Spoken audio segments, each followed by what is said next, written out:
Good morning students. तो कल हमने अपनी बुक का तीसरा पार्ट पढ़ा था, हिमालय की बेटियां। हिमालय हिमालय शब्द का यदि हम संधि विच्छेद करें तो हिम धन आलय। हिम का अर्थ होता है बर्फ और आलय का अर्थ होता है घर, मतलब बर्फ से बर्फ का घर।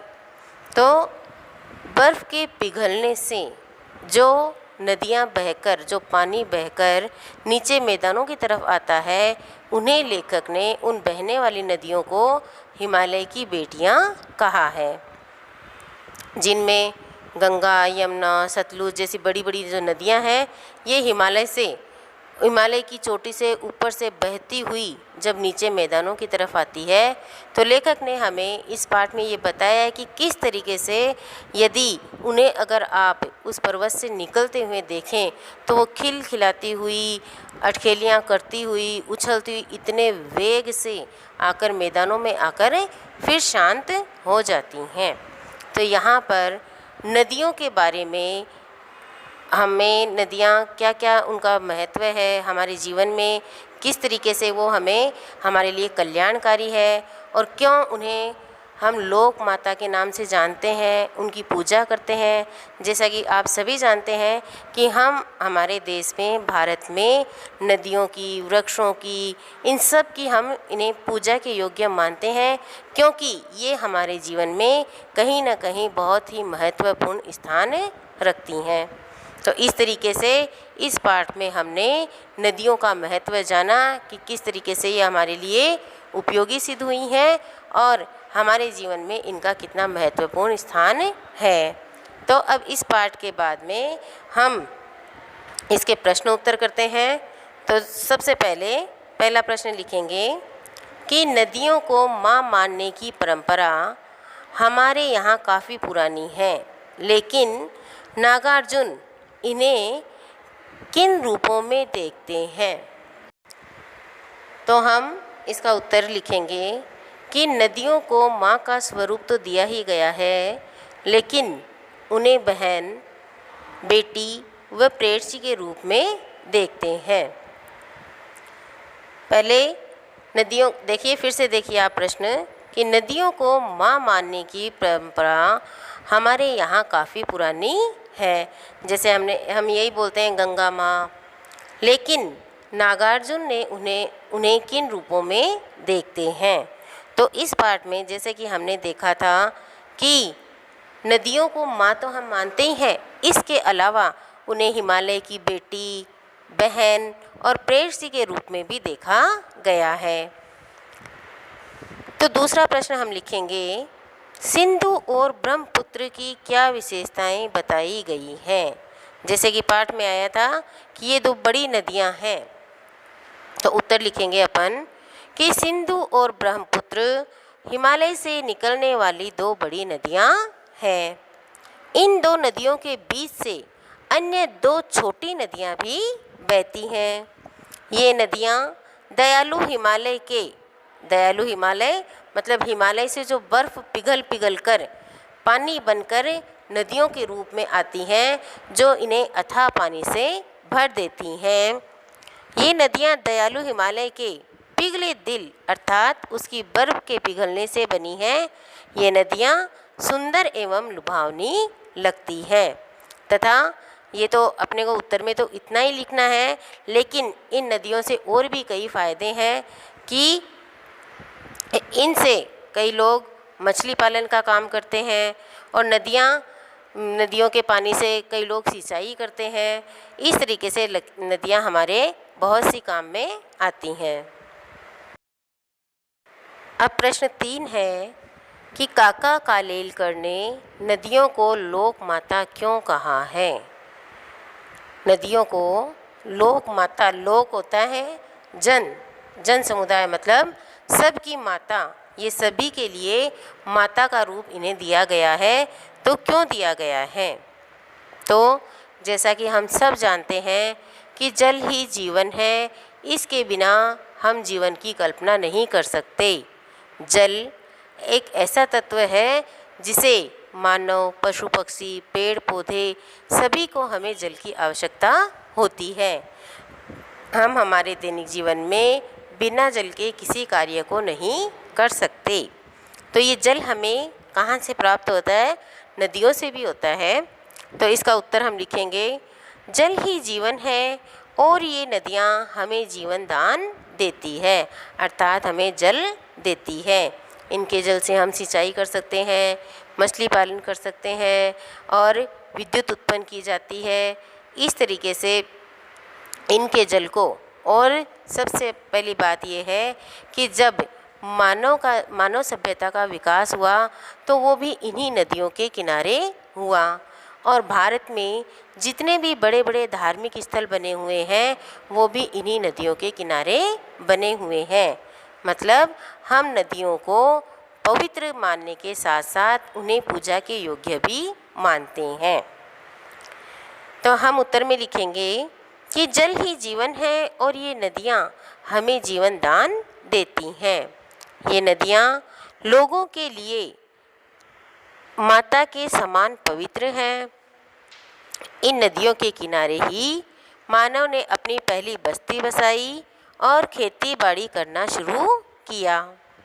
सबसे पहले मानव ने पहले तो आदि मानव जंगलों में ऐसे ही घूमता रहता था, लेकिन धीरे धीरे जब उसमें विकास हुआ तब उसने सबसे पहले एक जगह रहकर बसने की जब सोची तो सबसे पहले उसने नदियों के किनारे ही रहना शुरू किया। इन्हीं नदियों से उसने पशुपालन करना सीखा, कृषि करना सीखा। इसके अलावा ये नदियाँ गांव और शहरों की गंदगी भी अपने साथ बहाकर ले जाती हैं। जब पानी तेज़ प्रवाह से बहता है और शहरों के बड़े बड़े शहरों के कल कारखाने, इनका गंदा जो केमिकल का जो भी गंदगी होती है वो कारखानों के द्वारा, नालों के द्वारा नदियों में छोड़ दी जाती है और पानी में मिलकर नदियां उन्हें दूर तक बहाकर ले जाती हैं। जबकि ऐसा होना नहीं चाहिए, क्योंकि इससे जलीय जीव भी परेशान होते हैं और वह पानी भी अशुद्ध हो जाता है। लेकिन फिर भी नदियाँ उस गंदगी को बहाकर अपने साथ दूर तक ले जाती हैं। नदियों के जल से ही भूमि की उर्वरा शक्ति बढ़ाने में ये विशेष भूमिका निभाती है। इनका जो जल होता है उसे हमें सिंचाई के काम में लेते हैं और वह भूमि की उर्वरा शक्ति को बढ़ाकर और भी कृषि को बढ़ावा देने में हमारा सहयोग करती हैं। आधुनिकीकरण में जैसे बिजली बनाना या सिंचाई के नवीन साधनों आदि में इन्होंने पूरा सहयोग दिया है। मनुष्यों के लिए नहीं बल्कि पशु पक्षी, पेड़ पौधों आदि के लिए भी ये कल्याणकारी है, इसीलिए इन्हें लोक माता कहा गया है। कहने का अर्थ है कि सिर्फ हमारे लिए ही नहीं बल्कि ये पेड़ पौधे, जीव जंतु, पशु पक्षी सभी के लिए इनका जल अपनी महत्वपूर्ण भूमिका निभाता है। अब तो यहाँ पर हमने 3 प्रश्न किए हैं जो आपको सुंदर सुंदर करके अपनी नोटबुक में करने हैं और सभी को जब जिस तरीके से होमवर्क मिल रहा है उसी को करना है। और जैसे पहला प्रश्न एक बार मैं फिर से बता रही हूँ आपको कि पहला प्रश्न था, सबसे पहले तो बच्चों आप जब तक बुक नहीं लोगे, बुक आप सबको ख़रीदनी है, ये मार्केट में आ चुकी है और आप बुक के ये प्रश्न जो भी हैं मैं जो करवा रही हूँ आपको, ये प्रश्न आपको बुक में से लिखने हैं और पूरे लेसन को एक बार दोबारा पढ़ना भी है, क्योंकि बार बार आप मोबाइल यूज़ करोगे, इससे अच्छा है कि मोबाइल पर आप समझो और बुक में आप पढ़ो।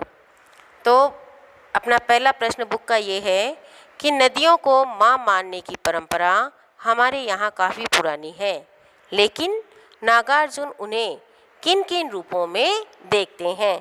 तो हमने पाठ में यही पढ़ा था कि माँ तो हम सब मानते ही हैं उनको, लेकिन लेखक जो हैं उन्हें माँ, बेटी, हिमालय की बेटी, बहन और प्रेयसी के रूप में भी देखते हैं। प्रेयसी मतलब प्रेमी। नदियों को माँ का स्वरूप तो दिया ही गया है, लेकिन लेखक उन्हें बहन, बेटी व प्रेयसी के रूप में भी देखते हैं। अब दूसरा प्रश्न है, सिंधु और ब्रह्मपुत्र की क्या विशेषताएं बताई गई है। सिंधु और ब्रह्मपुत्र भारत की दो बड़ी बड़ी नदियां हैं जो हिमालय से निकलती है और नदियां आकर इसमें मिलती हैं।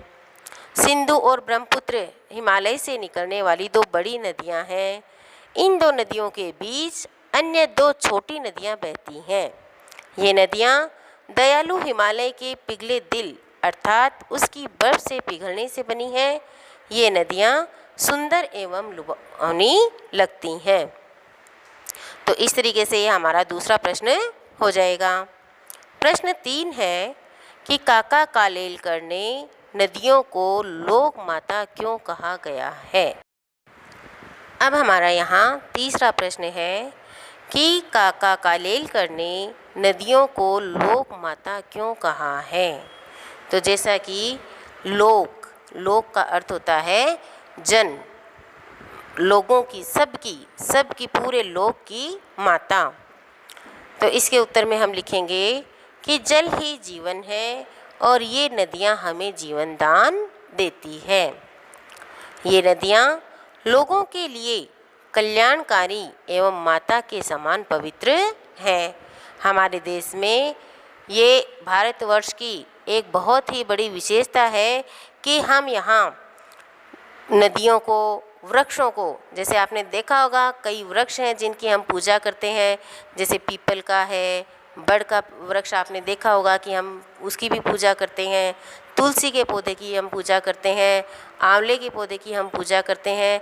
इस तरीके से हमारा देश इनकी इतनी विशेषता है कि हम नदियों की, पेड़ पौधों की और पशु पक्षियों की किसी न किसी रूप में हम उनकी पूजा करते हैं। जिस तरीके से हम गाय को माता कहकर बुलाते हैं, नदी, गंगा नदी को हम माँ का दर्जा देते हैं, माँ के रूप में उसे पूजा जाता है।